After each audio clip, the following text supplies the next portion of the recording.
대질조사, 네. 기사 같이 보겠습니다. 특검, 김건희, 김예성, 건진 오늘 동시 소환할 예정입니다. 대질조사 가능성이 있다라는 거예요. 김건희 여사 오늘 특검이 구속 후 두 번째로 이제 소환 통보를 했습니다. 오전 10시까지 오세요라고 얘기를 했고 김 여사도 가겠습니다라고 얘기를 했기 때문에 오늘 오전 10시에 김 여사 아마도 이 특검 조사를 받으러 또다시 한번 출석을 할 것 같다라는 거. 근데 제목이 나와 있죠. 김 여사만 부른 게 아닙니다. 김예성, 이른바 김 여사의 집사라고 불리는 김예성 씨. 베트남에서 귀국하자마자 체포가 돼서 바로 지금 들어갔죠. 구속이 됐죠. 그리고 건진 법사도 오늘 똑같이 김 여사랑 같은 시간 오전 10시까지 소환 통보를 했다, 불렀다라는 겁니다. 김광선 변호사님. 오늘 대질 조사 들어갈까요? 아니 그건 좀 두고 봐야 할 것 같아요. 왜냐하면 이제 10시에 똑같이 동시에 불렀기 때문에 이제 네. 대질 조사를 할 것이다. 이런 언론 보도가 있는데 그럴 수도 있고 그렇지 않을 수도 있죠. 왜냐하면 특검 자체가 시한이 정해 있는 수사기관이 있잖아요. 수사기관이잖아요. 그렇기 때문에 이걸 뭐 순차적으로 부를 수는 없는 거고 또 조사를 하는 파트가 좀 나눠져 있거든요. 그러면 혐의별로 나눠져 있기 때문에 뭐 이쪽에서 부르고 저쪽에서 부르고 하면 동시에 부를 수도 있기 때문에 네. 이거 자체를 꼭 대질 조사했다 이렇게 볼 수 없는 거고 이런 경우는 있겠죠. 김혜성 씨가 해외에서 들어왔을 때 바로 체포했잖아요. 그 영장 또 청구했고 구속이 됐단 말이에요. 네. 근데 김혜성 씨가 많이 자백을 했을 경우, 그러니까 뭐 카카오랄지 뭐 효성으로부터 뭐 돈을 받는 투자금을 받는 과정에서 김건희 여사가 뭐 힘을 썼다, 권력을 빌렸다 이렇게 한다고 자백을 해버렸으면 네. 이제 대지수할 가능성도 있죠. 아하. 그런데 아마 아직까지는 뭐 자백했다는 보도가 안 나온 거 있는 걸 보면 둘 다 부인을 하고 있는 거예요. 근데 둘 다 부인하면 사실은 대질할 필요가 없는 거죠. 한 명이 자백하고 한 명이 부인하는 경우에는 대질 필요성이 있지만 말이 달라야 대질을 하는데. 그렇죠. 그래서 좀 너무 대질 가능성은 뭐 가능성이 없다는 건 아니지만 네. 좀 섣부른 판단일 수도 있다 이렇게 봅니다.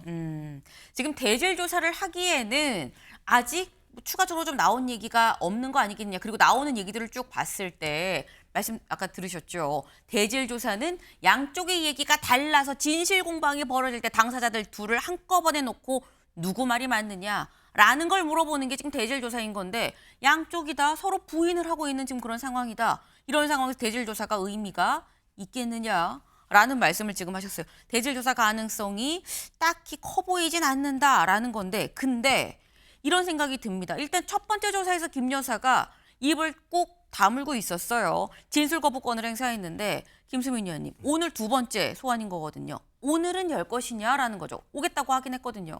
일단은 계속 진술 거부권을 행사할 수밖에 없을 것 같아요. 처음에 진술 거부를 했던 것이 네. 뭐 당황스럽다거나 조금 생각할 시간이 필요하다거나 과연 그래서 진술 거부권을 행사한 것일까. 근데 그동안에 김건희 씨가 했던 발언들이 변호인을 통해서 또 언론을 통해서 전해지는 것들이 있는데 발언들을 보면 어떤 사실관계에 대한 핵심적 반박이라든지 법리 공방에 대비한 얘기라든지 이런 것들은 찾아보기 어렵고 나오는 말들이라는 게 뭐 저를 너무 미워하지 말아달라 이런 얘기를 조사 중에 했다거나 또 윤 전 대통령하고 다시 만날 수 있을까 무슨 드라마에 나오는 대사 같은 이런 감성에 호소하는 그런 뭐 화무시비롱 뭐 결혼 전의 일로 속상하다 뭐 그리고 아무것도 아닌 사람 이런 것들밖에 없었거든요. 이거는 동정표 호소 전략 정도 말고는 현재 법리 공방이나 사실관계에 있어서 준비된 것이 별로 없다. 이렇게 봐야 될 것 같고 그런 상황이라면 계속 조사를 하더라도 윤 전 대통령하고는 다르게 출석은 하겠지만 진술은 거부하는 상태가 지속되지 않을까 전망할 수밖에 없겠습니다.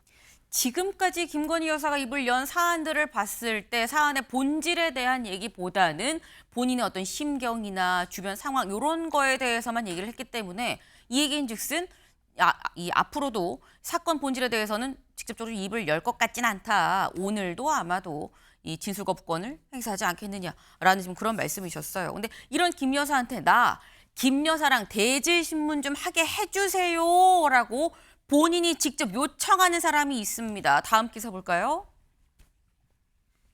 김건희, 건진 오늘 동시 출석. 김예성, 이종호 등 키맨들도 줄줄이 소환이다. 아까 나왔죠. 김예성 씨, 이 집사 오늘 오전 10시 소환입니다. 그리고 이종호 블랙펄 인베스트먼트 전 대표인 거죠. 근데 이 이종호 씨 관련해서는 나는 김 여사랑 내가 직접 좀 대지를 좀 하고 싶어요. 나 좀 대지를 시켜주세요라고 지금 얘기를 하고 있다는 겁니다. 근데 대지를 요청한다는 건 김광삼 변호사님. 네. 나 좀 억울해. 나 있는 대로 다 얘기했거든. 김 여사가 거짓말 하는 거야 라는 취지의 입장인 거 아닙니까? 그렇죠. 이제 대질 조사를 원하는 사람들은 되게 내 말이 사실이다. 그런데 상대방이 부인하면 내 억울함을 입증하기 위해서 내 말이 진실이라는 걸 입증하기 위해서 그 사람과 대질시켜달라. 이런 얘기를 많이 하죠. 그래서 이종호 씨 같은 경우에는 사실 도이치모터스 주가 조작이랄지 여러 가지의 지금 김건희 씨하고 관련이 다 돼 있거든요. 그래서 아마 본인이 대지를 해달라고 하는 거 보니까 주가 조작 뭐 이런 여러 가지 자기가 관여했던 부분들에 대해서 인정을 한 것이 아닌가, 자백을 한 것이 아닌가 네. 이런 생각이 들고 또 대지 신문을 해달라는 것은 결국 김건희 씨가 다 알고 있었고 또 내 대통령 부인이기 때문에 뭐 어쩔 수 없었다랄지 뭐 그 당시 상황에 대해서 내가 적극적으로 권유한 게 아니고 김건희 씨가 돈 벌게 해달라고 해서 뭐 주가 조작을 했다랄지 관여시켰다랄지 아마 이런 얘기를 하고 싶을 가능성이 크다. 그럼 대지신문 자체는 자기에게 뭔가 유리하다고 생각하니까 해달라고 하긴 거겠죠. 이제 그래서 근데 특검 입장에서 보면 대지신문을 하지 않더라도 증거가 너무 명백한데 시간 낭비하면서 대지신문할 필요가 없거든요. 더군다나 제지하려고 하면 이종호 부르고 김건희 씨 불러야 하는데 또 시간도 맞춰야 하거든요. 그래서 아마 확보된 증거에 의하면 대질의 필요성이 없다고 생각하면 아무리 본인이 대질시켜달라고 요구를 해도 사실은 특검에서는 받아주지 않죠. 지금 기본적으로 대지를 요청한다는 건 나는 억울하고 저 사람 말이 틀렸다라는 거를 얘기하고자 한 이 한민 경우가 상당히 많기 때문에 이종호 씨가 본인의 어떤 자백을 했을 가능성도 염두에 좀 둬야 된다라는 말씀을 지금 하셨어요. 만약에 대질 조사에 실제로 들어간다고 치면 지금 이제 묵비권을 행사하고 있는 김 여사 입장에서는 상당히 좀 곤혹스러운 시간이 되겠죠. 그런데 김 여사를 곤혹스럽게 만드는 게 이것 말고 대질 조사 말고도 또 있다라는 겁니다. 그게 뭐냐? 다음 기사 볼까요? 김건희도 계엄 위자료 내라. 윤 부부 상대 만여 명이 오늘 오전 10시 30분에 서울중앙지법에 소송을 제기한다라는 겁니다. 계엄 위자료, 지금 윤석열 전 대통령에 대해서 10만 원씩 이미 이 1심 판단이 나왔었죠. 근데 그 관련해서 윤 전 대통령 말고 김건희 여사도 같이 내라라는 거예요. 왜? 여기 보겠습니다. 이 불법 행위의 핵심 동기는 김건희 특검 저지라는 사적 목적이라며 김 여사가 내란 공범들과 소통하며 범행에 적극 가담했으므로 민법상 공동 불법 행위자로서 연대 책임을 져야 한다. 그러므로 김 여사도 같이 10만 원씩 내세요라고 오늘 소장을 접수시킬 거다라는 겁니다. 김광삼 변호사님, 이거 법적으로 가능한 겁니까? 공동 불법 행위자다 김 여사가. 제가 볼 때는 인정될 가능성이 크다 이렇게 봐요. 인정될 가능성이 크다. 왜냐하면 이제 내란, 계엄 선포 이것은 이제 고의범이고 네. 이제 헌법을 위반했고 헌정 질서를 문란하게 했고 국민의 기본권을 침해했기 때문에 국민의 기본권 침해하면 그로 인해서 정신적 손해, 유죄로 청구를 할 수 있다 이렇게 봅니다. 더군다나 지난 서울중앙지법에서도 104명이 소송 제기했는데 1심에서 승소를 했어요. 네. 104명이니까 10만 원씩 하면 1,040만 원. 1,040만 원인데 승소하면 바로 윤석열 전 대통령 부부의 재산에 대해서 집행을 할 수가 있거든요. 강제 집행을.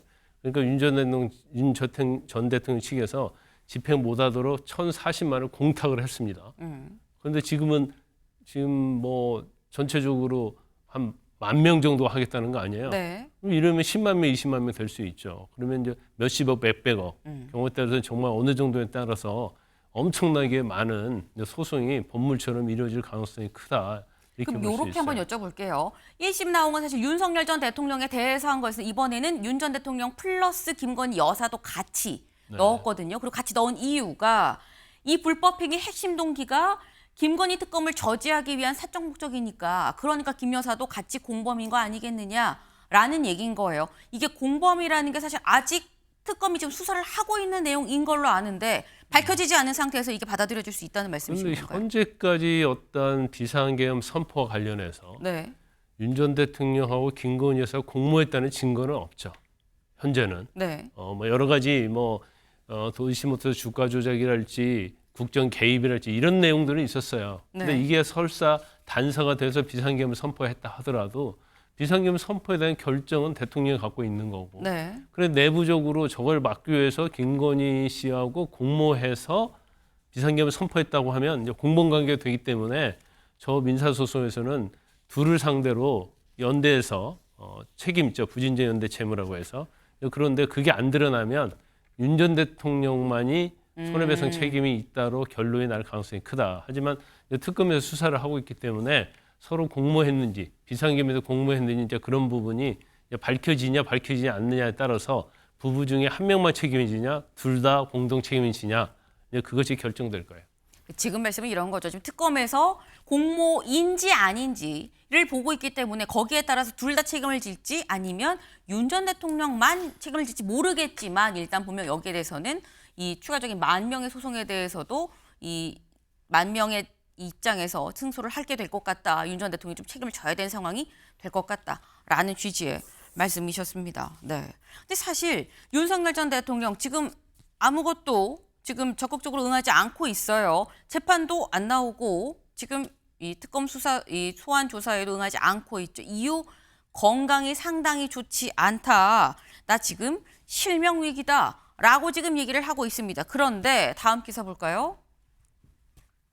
법무부 윤 실명 위기 아니야. 적정 의료 제공하고 있습니다라고 법무부에서 아니다라고 입장을 내놨습니다. 병원 진료받을 때 모습 잠깐 같이 보고 오시죠.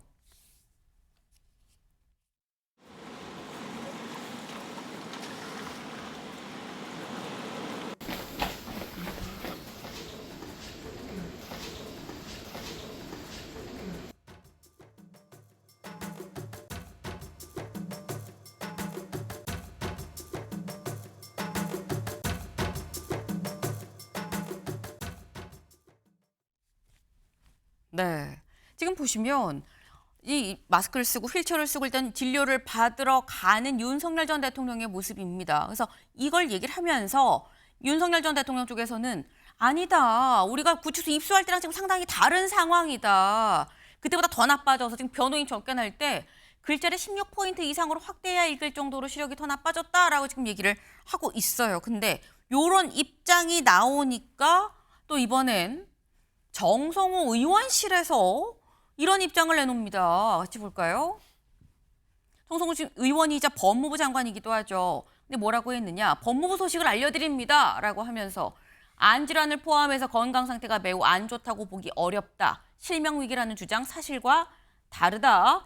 서울구치소는 건강 상태를 확인하고 필요한 의료 처우를 모두 제공하고 있다라고 하면서 이 글과 함께 이런 노래를 BGM으로 깔았습니다. 들어보실까요? 네. 무슨 노래인지 아시겠습니까? 네. 요 부분인 거죠.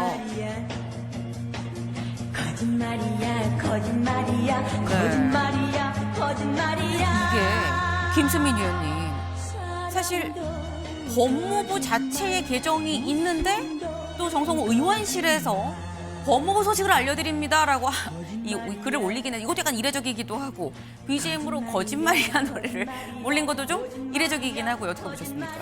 일단 법무부에서 어떤 사안에 대해서 건건히 다 얘기하지 않을 때 그 의원실에서 사실 정부에 대해서 정보를 알려달라, 뭐 자료를 제출해달라 이렇게 요구를 할 수 있죠. 그런 걸 네. 통해서 의원실에서 얘기를 하는 것, 뭐 이것까지는 저는 상관은 없다고 보는데, 근데 그런 목적이 아니라 목적이 조금 다른 데 있었던 거 아닌가 싶은 게 방금 들으신 그 BGM이 깔린 부분이죠. 이걸 법무부에서 공지를 하면서 거짓말이야 이 노래를 깔 수는 없을 겁니다. 공식 정부의 입장인데 그런 BGM을 못 까는데 의원실은 그보다 자율적이잖아요. 그러다 보니까 이거 음악 깔려고 의원실에서 한 거 아니냐 이렇게 의심이 될 수밖에 없을 것 같아요. 그래서 저는 이런 거는 적절치 못하다. 그냥 사실관계만 차라리 법무부에서 직접적으로 얘기를 하고 뭐 필요하면 중간에 정성호 장관이 직접 나서도 되는 거거든요. 네. 일단 윤 전 대통령 측에서 지금 어떤 사실관계나 본인의 증세에 대해서 객관적인 증명을 안 하고 있는 상태입니다. 이런 상태에서 사실 그냥 놔둬도 윤 전 대통령이 웃음거리가 될 수 있는 상황인 거거든요. 그럴 때는 법무부가 건조하고 짧고 사실적으로만 얘기를 해도 되는 상황인데 굳이 의원실에서 이걸 받아서 BGM을 입힐 필요는 없다. 그리고 뭐 특별히 거짓말이야라는 제목부터 보이지만 기발하지도 않거든요. 그래서 그냥 앞으로는 간결하고 건조하게 대응했으면 좋겠다 이 말씀을 드립니다. 네, 좀 과했다라는 말씀을 지금 하셨어요. 네. 일단 지금 오늘 이 김건희 여사에 대한 2차 소환이 예정이 돼 있고 지금 같이 이 피의자로 이 형성된 사람들이 오늘 같이 추가 소환이 되고 있죠. 오늘 어떤 얘기가 나올 것이냐 여부가 또 오늘 내일 상간에 뉴스가 되지 않겠나라는 생각을 좀 해봅니다. 다음 키워드로 넘어가 볼까요?